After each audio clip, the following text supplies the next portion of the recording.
حضرت مفتی ذوالفقار علی صاحب، یقیناً ان کے بارے میں یہ تعارف کے محتاج نہیں ہے، لیکن میں آپ کی خدمت بابرکت میں یہ عرض کر دوں کہ آج مظفر نگر کی عزاداری میں پیش قدمی اور حوصلہ افزائی کرنے کے لیے ہر عزا خانے میں جاتے ہیں اور کہتے ہیں کہ یہ غم اللہ کے رسول کے نواسے کا غم ہے۔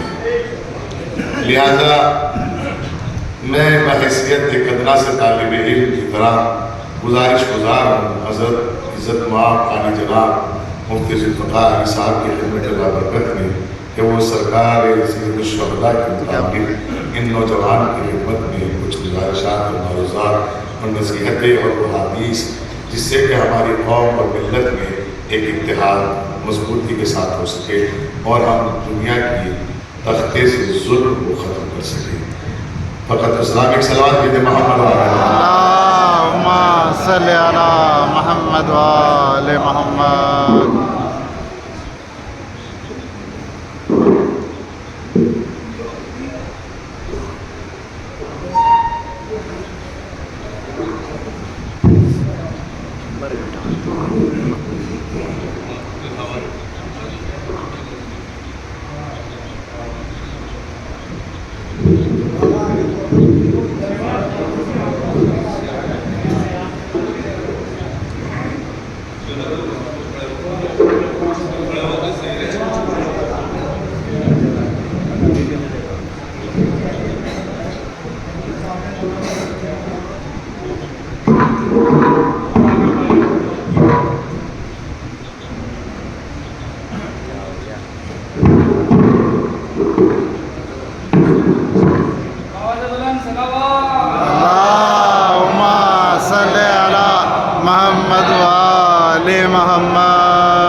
الحمد لله نحمده ونستعينه ونستغفره ونؤمن به ونتوكل عليه ونعوذ بالله من شرور أنفسنا ومن سيئات أعمالنا من يهده الله فلا مضل له ومن يضلل فلا هادي له ونشهد أن لا إله إلا الله وحده لا شريك له ونشهد أن سيدنا وسندنا ومولانا محمدا عبده ورسوله اللهم صل على محمد وآل محمد صلى الله تعالى على خير خلقه وعلى آله الطيبين الطاهرين أجمعين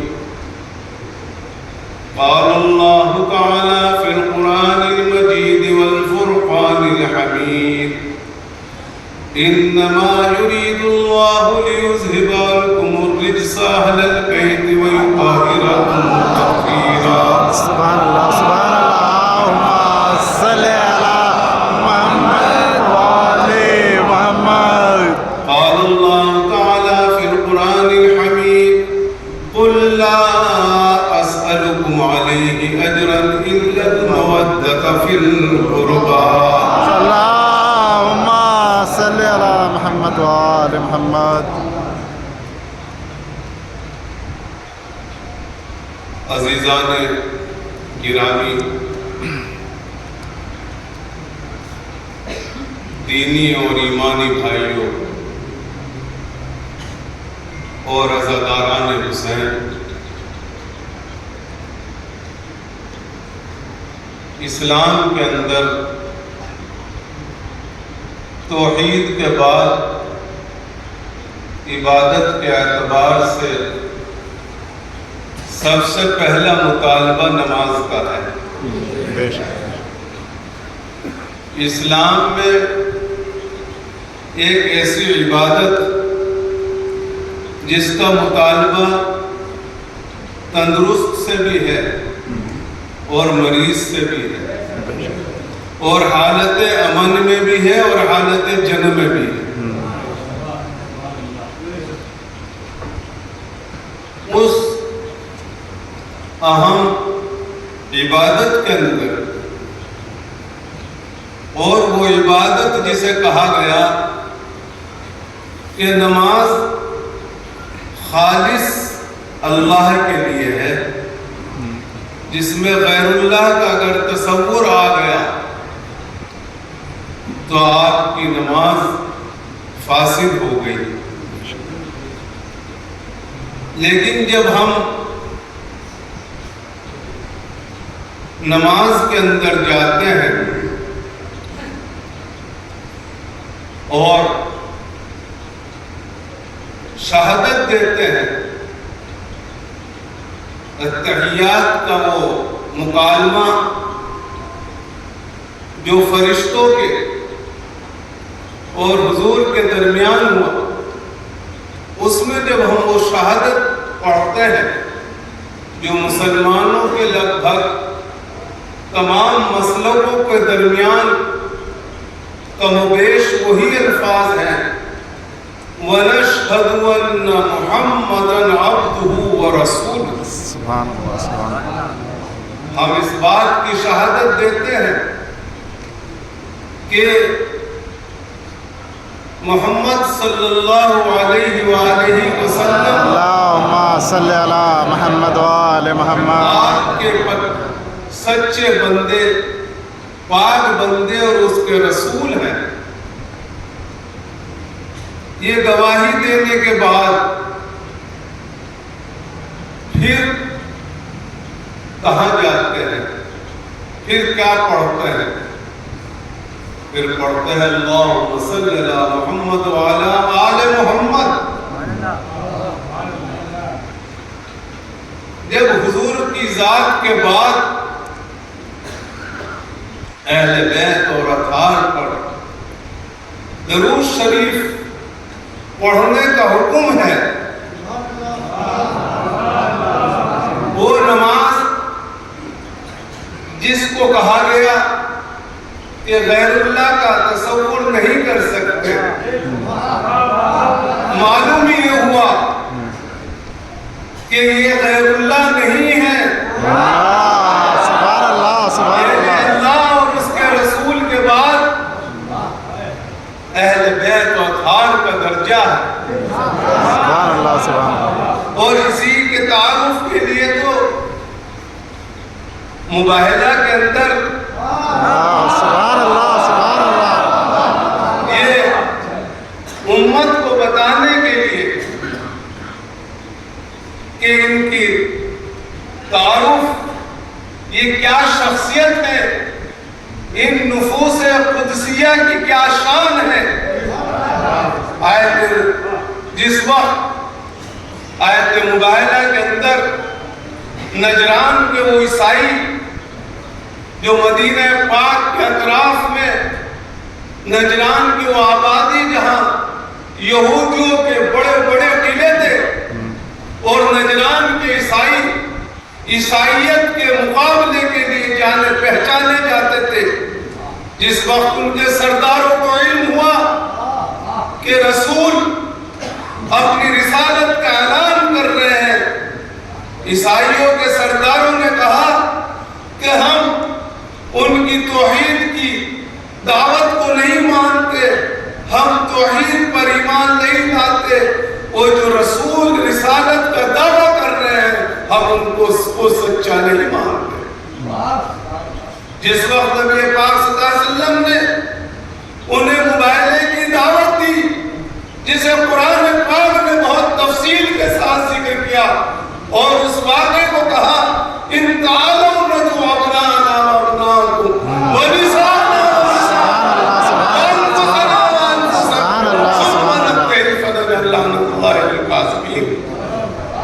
حضرت سلمان فارسی سے کہا جاؤ خیمہ نصب کرو۔ حضرت سلمان فارسی نے اہل بیت کے لیے خیمہ نصب کیا، خیمہ لگایا گیا، اور اس شان کے ساتھ خیمہ لگایا گیا۔ شہزادوں کے لیے اور شہزادی کے لیے جو خیمے کی تیاری کی گئی، وہ خیمہ پہلی مرتبہ آج جو مہمانوں کا، شاہی مہمانوں کا استقبال سرخ قالین کے ذریعے پہلے حضرت سلمان فارسی نے اہل بیت کے لیے، شہزادی کے لیے اور شہزادوں کے لیے سرخ قالین کا انتظام کیا۔ سبحان اللہ سبحان اللہ۔ جس وقت مباہلے کے لیے تشریف لے گئے، کون ساتھ تھا؟ ایک طرف آفتاب امامت،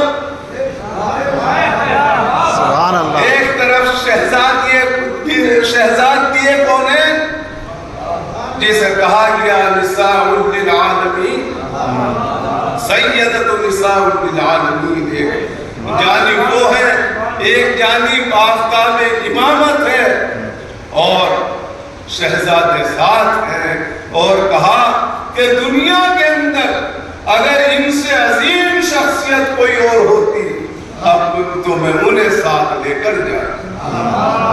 یہ اہل بیت کا وہ تعارف تھا۔ پہچان لو ان نفوس قدسیہ کو، پہچان لو ان پنجتن پاک کو۔ سبحان اللہ سبحان اللہ سبحان اللہ۔ اور آج ضرورت اس بات کی ہے، بہت لوگ آپ کے درمیان میں آئیں گے، کتنی حدیثیں بیان کی جائیں، اتنی آیات کا ذکر کیا جائے،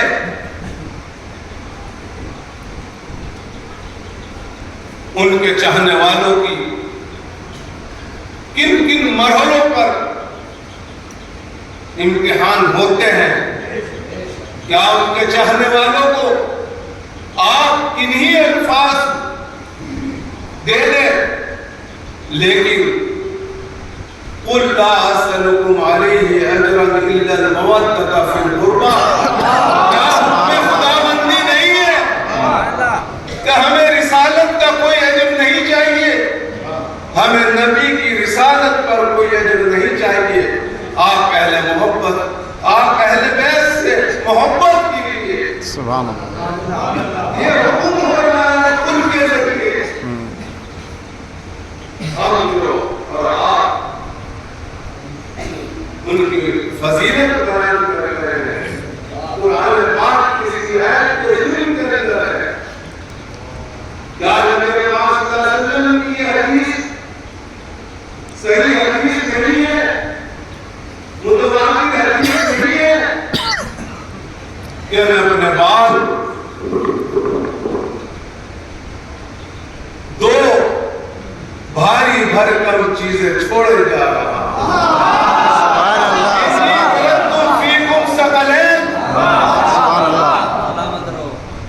میں تمہارے اپنے بعد لن تزلوا من بعدی، تاکہ تم میرے بعد گمراہ نہ ہو جائے۔ کیا یہ حدیث صحیح کا درجہ نہیں رکھتی؟ اسی حدیث کے اندر کہا گیا کہ فَمَسَّكْتُمْ بِهَا، کہ انہیں تم مضبوطی سے تھام لینا۔ وہ دو چیزیں کیا ہیں؟ کتاب اللہ و اطرتی، ایک اللہ کی کتاب اور میرے اہل بیت۔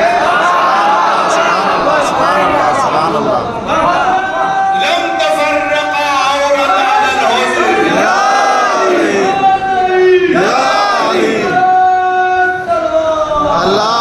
یہ دونوں چیزیں الگ نہیں ہو سکتی، یہاں تک کہ یہ دونوں چیزیں کل قیامت کے دن ہو سکو سر پر دونوں ساتھ ہیں۔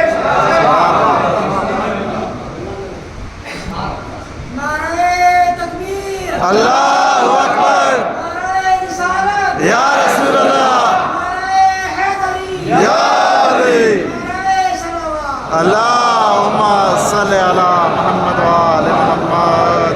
تمام چاہے مشکات شریف ہو، حدیث کی وہ کتابیں، چاہے بخاری ہو، مسلم ہو، اہل سنت والجماعت کی جو مستند کتابیں صحیح حدیث کی ہیں، مناقب اہل بیت کے اندر حدیثیں اس قدر ہیں کہ اگر ایک ہی حدیث پر بات کی جائے تو یہ رات ناکافی ہے. کیا آقا نامدار سرکار دو عالم صلی اللہ علیہ وسلم کا ارشاد نہیں ہے الحسین منی وانا من الحسین، حسین مجھ سے ہے اور میں حسین سے ہوں. سبحان اللہ سبحان اللہ. یہ نہیں کہا کہ جو ان سے محبت کرے اللہ تو اس سے محبت رکھ، اور جو ان سے دشمنی کرے اللہ اس سے دشمنی رکھ. اس سے زیادہ کیا نبی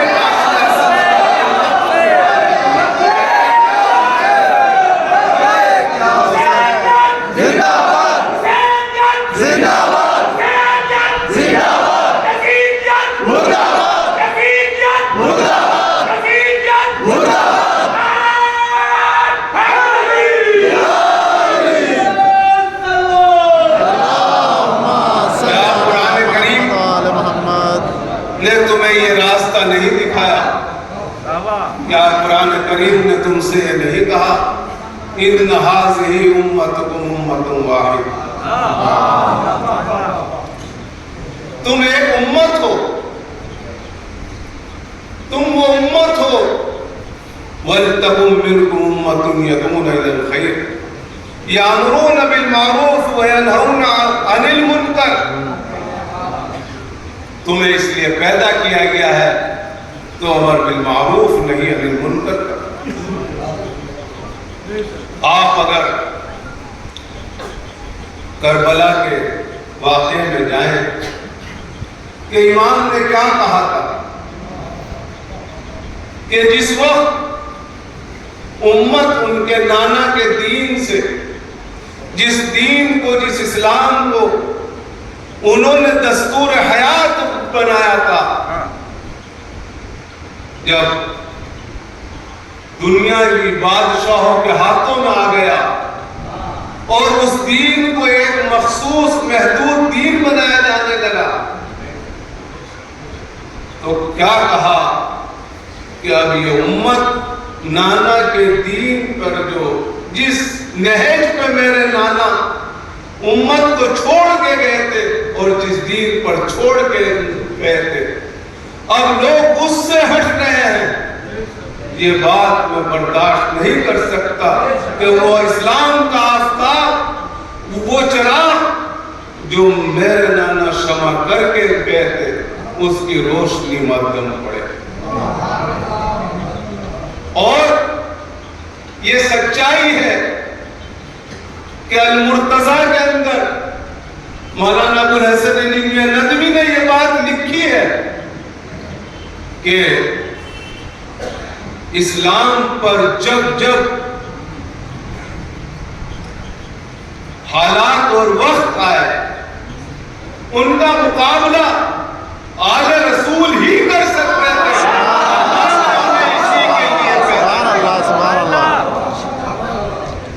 دعوت و عزیمت نامی کتاب جو کئی جلدوں میں ہے، انہوں نے باقاعدہ یہ لکھا ہے کہ جب 1400 سال کے اندر اسلام کے خلاف جب تحریکیں اٹھی ہیں، ان تحریکوں کا مقابلہ کرنے کے لیے اور اسلام کی آبیاری کے لیے اگر کوئی لوگ اٹھے ہیں تو وہ آل رسول اٹھے ہیں، آل حسنی اٹھے ہیں، آل حسینی اٹھے ہیں، اور قیامت تک، یہاں تک کہ آخری امام حضرت امام مہدی ہو.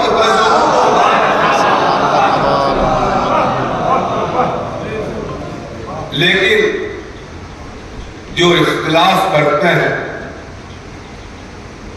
میں تو ایک ہی بات کہتا ہوں کہ بہت اختلاف ہو چکا، بہت اختلاف ہو چکا. آج پوری دنیا کے حالات دیکھو، تم آپس کے اندر چھوٹی چھوٹی باتوں کے اوپر اختلاف کرتے ہو. آج تمہارے خلاف کتنی بڑی سازشیں ہو رہی ہیں. شیعہ اور سنی تو تم بعد میں رہو گے، تمہارے تو وجود کو ہی مٹانے کی تیاری ہو رہی ہے. ان سازشوں کو پہچانو، اور جہاں تم نے اتنا اختلاف کیا ہے، ذرا اتحاد بھی تو کر کے دیکھو۔ اتحاد کی طاقت دیکھو، اتحاد کی روشنی دیکھو۔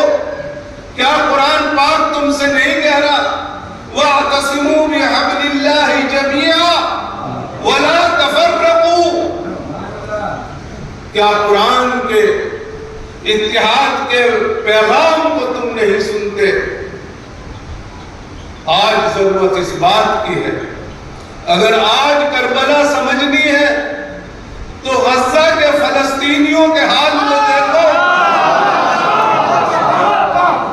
اس طرح سے پوری دنیا جس طریقے سے اہل بیت اطہار کے ساتھ ظلم و زیادتی ہو رہی تھی اور شہید ہو رہے تھے، ظلم کے خلاف کوئی آواز نہیں اٹھ رہی تھی، آج اسی طریقے سے غزہ کے مسلمانوں کے ساتھ ظلم ہو رہا ہے۔ لیکن ظلم کے خلاف جو آواز 1400 سال پہلے اٹھی تھی، مظلوموں کی حمایت میں جن لوگوں نے سڑکوں پر احتجاج کیا تھا، آج بھی اگر آپ دیکھیں فلسطین کے چھوٹے چھوٹے بچوں کے جنازے ان کو متوجہ کرنے کے لیے اگر آپ نے دیکھا ہوگا پوری دنیا کی یونیورسٹیوں کی اسٹوڈنٹس جنازوں کو اٹھا کر ان کی شبیہ بنا کر پوری دنیا کو متوجہ کر رہے ہیں۔ متوجہ کرنے کا یہی طریقہ ہے کہ دیکھو پوری دنیا کے لوگوں، دیکھو غزہ کے مسلمانوں کے ساتھ کیا ظلم ہو رہا ہے۔ اسی طریقے سے 1400 سال پہلے جو ظلم ہوا تھا اس کی یاد دہانی کے لیے آپ لوگ جس طریقے سے آج بیٹھ کے ذکر شہادت امام حسین کر رہے ہیں، یہ قیامت تک کے لیے یہ حضرت امام حسین کا پیغام ہے، درس ہے۔ آپ کی شہادت ہمیں یہ پیغام دے گئی ہے کہ ظالم کے مقابلے پر ڈٹ جاؤ۔ اس واقعے کا، اس جنگ کا تعلق نہ کسی مذہب سے ہے اور نہ کسی مسلک سے ہے۔